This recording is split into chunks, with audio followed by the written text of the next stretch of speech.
pulled the trim piece to let some of the water drain, and that was a good gallon of water. That was a lot of freaking water in there. Wow. This is gonna be bad. We're gonna tear it fully apart tomorrow though. Rundown, obviously, she is running. She does not sound happy whatsoever, but you know, you gotta start somewhere.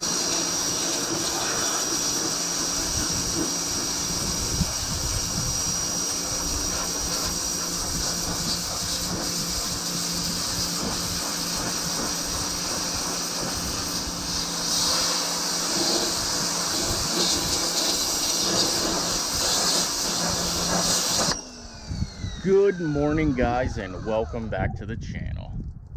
All right, well, we got her, you know, pressure washed off. We got most of the big mud and everything out from, you know, where it was gonna cause damage or anything like that, or, you know, obviously I got it all out of the suspension.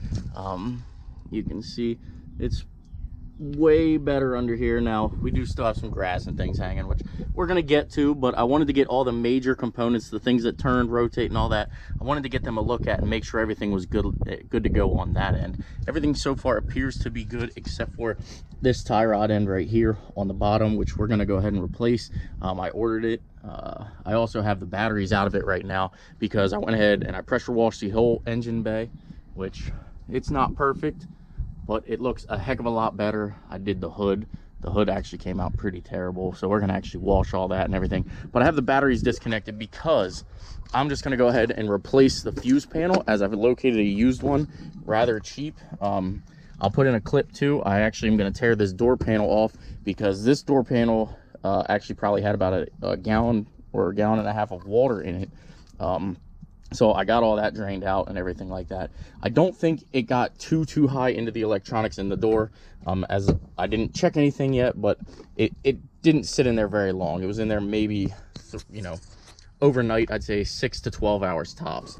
I know that might seem like a long time to have water sitting in something that doesn't have water in it, but it is what it is. So I went ahead, I got the carpet cleaned up, as you see in the clips that are about to play, and you can see the water line there on the fuse panel. So it's an easy swap out. I can get the fuse panel for a couple bucks. Now it's basically a drying process, guys. So basically I'm going to let everything dry out. I have the batteries that I'm going to continuously keep them out of the truck because I don't want any current or anything running through. I just want it to dry. So luckily a good friend of mine, Justin Wells, was able to lend me a Volkswagen Jetta for a couple days so that I can actually give this proper time to dry. So it's a little bit of a process for now, but it is what it is. We're going to let everything dry out and hope for the best. So as of right now, I'll go ahead and roll some of the footage of, you know, just cleaning the truck up and everything like that. Obviously you can tell it still needs washed.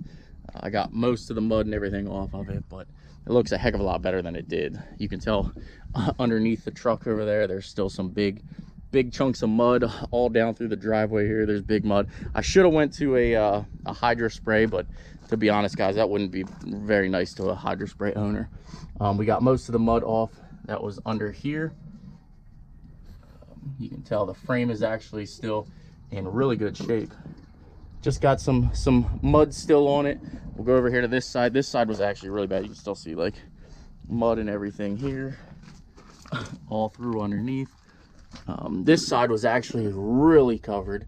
I'm sure if I go there, you can actually really see all the mud and everything still there, which I got the majority of it, things that I could reach. I'm gonna obviously go under here one day, get a wetsuit on or something like that, and really scrub. But it actually came out rather well. There's no rust on this truck, as you guys do know. But look at all that freaking mud that was under there. But still got a lot to do, guys. I got to get everything out of the drive shafts and everything like that, off of the differential. We still got some work to do. But as you can tell, the cab is actually rather clean. We got a lot of work to do yet, guys. We're only about 4 or 5, maybe 6 hours into cleaning it. I don't really know. I haven't really been keeping track. I've been kind of in and out of the house and trying to run some errands and get things accomplished. But we got some time to get her back in shape. Thank you again, Justin, for letting me borrow the Jetta while I let this thing air out. Again, attention to detail. The back seats look freaking amazing. No damage got in the back. I left the back windows up and everything like that. So just a cleaning process. Definitely sucks, but it's part of having fun, guys. Part of having fun. Oh man, it obviously came inside the cab here. And the thing that worries me the most is this is actually my fuse panel here. And you can see it was obviously submerged underwater. Oh yeah. Oh yeah, all that definitely got soaking wet. So we're gonna have to open it up here. I'm gonna have to rip some of this trim out. You can hear in the door actually still has water, and I'm talking, this was, I don't know, 12 hours ago.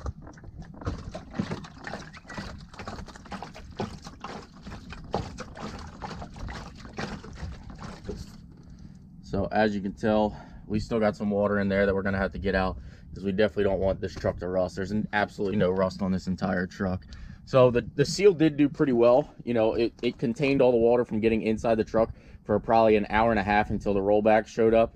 And kind of, I'd say 10 minutes into the rollback showing up, then the water started going into the cab. But at that point, there was nothing we could do.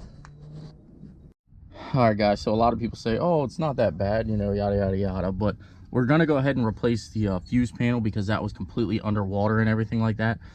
As you can tell here, a lot of these wires and everything got soaking wet. But like I said, it is what it is. I'm going to take full responsibility. We're going to get her addressed and taken care of, and we're going to move forward from this. So let's waste no more time and start tearing some stuff apart. All right, well, I went ahead and unclogged the drains that were under here. She's now dripping out. Obviously the water's been in there overnight. It is what it is. Not much you really can do at this point. Just pray for the best. Pray that no water got into the electrical connections. You can see there's still a pretty good amount of water in here. And unfortunately, like we all know, that's where all the electrical stuff goes. So, let's just hope she dries out. Freaking terrible, guys. Terrible, terrible, terrible.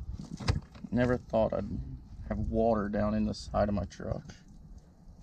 Not this truck, anyway.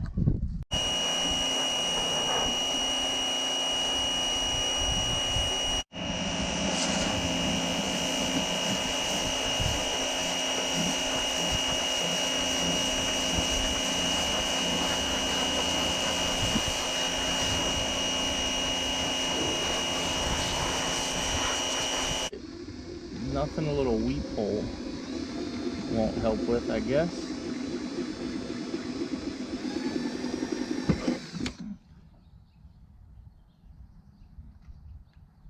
Wow.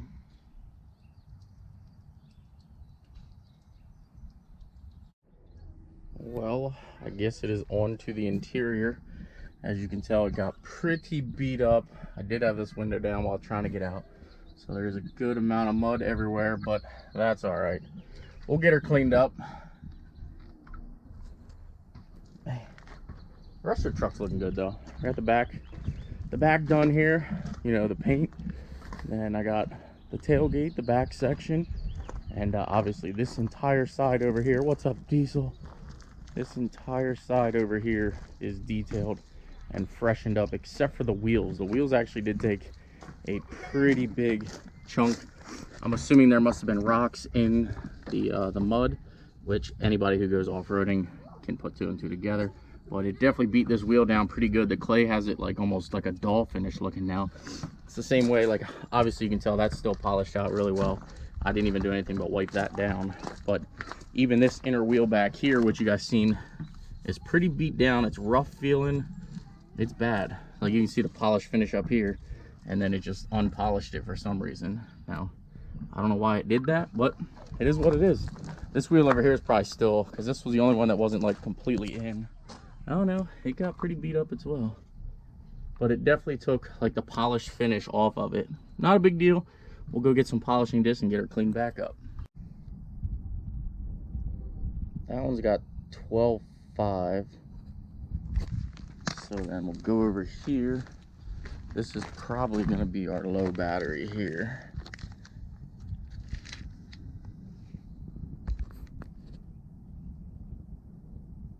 10.7. As you can tell, like I said, always had one battery that was lower than the other, so we're probably just gonna go replace both of them.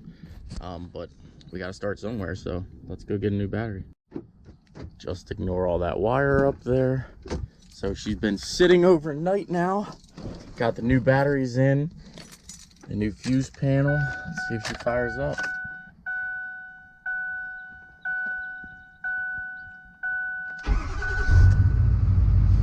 Oh yes. Oh yes. Obviously that was a cold start too. I mean, it's pretty warm here. It's probably 60. 55. Huh. I'll take it. Even the trans temp's 55. All right, well, I don't know. We're gonna see how she goes. Obviously we're gonna drive her a little bit and make sure everything's working. We do know it did drive home from the experience. There's still some water in there, which will get dried out. But she took a beating. I'm not mad about it, guys. I know a bunch of people think that I'm upset about it, but you know, it was a decision that I made. So at the end of the day, it was on me. So, and obviously, if you are new to the channel, I did end up wrecking that Corvette last year, and I paid it all out of pocket. Same thing we're gonna do with this truck. We're not gonna turn it into insurance, because if I did it, why would I make my insurance pay for it? That's just freaking silly. So anybody that said insurance fraud or here comes an insurance claim or anything like that, you obviously don't know the channel, which I get it. There's a bunch of new people since I wrecked the Corvette, so it is what it is. We'll bounce back. Alrighty guys, so there you have it. There's your update on the F450. Now, as you do know, I have been driving it now for a couple days now. Everything seems to be good. The only other thing that we're probably going to go ahead and change then will be the brakes. The rear brakes are getting a little low and they're actually starting to make noise. I let Mike borrow the truck the other day, and it came back. They were really squealing. Now, I never replaced the rear brakes or anything like that. Between myself and the guy that I sold it to, there's probably 70,000 miles on the rear brakes and all that. And as you do know, with myself, I do haul with it pretty heavily. So we're gonna go ahead and get rear brakes for it. The front brakes always need to replace. They had a little bit of a shake, a shimmy, so we'll probably end up doing that too at some point. But for now, I'd say we are good to go. She is back in action, looking amazing as always. So again, guys, if you like the content, sorry about the little bit of wind noise that you're getting, but if you like the content, please smash that like button, please subscribe, and I will see you guys in the next upload.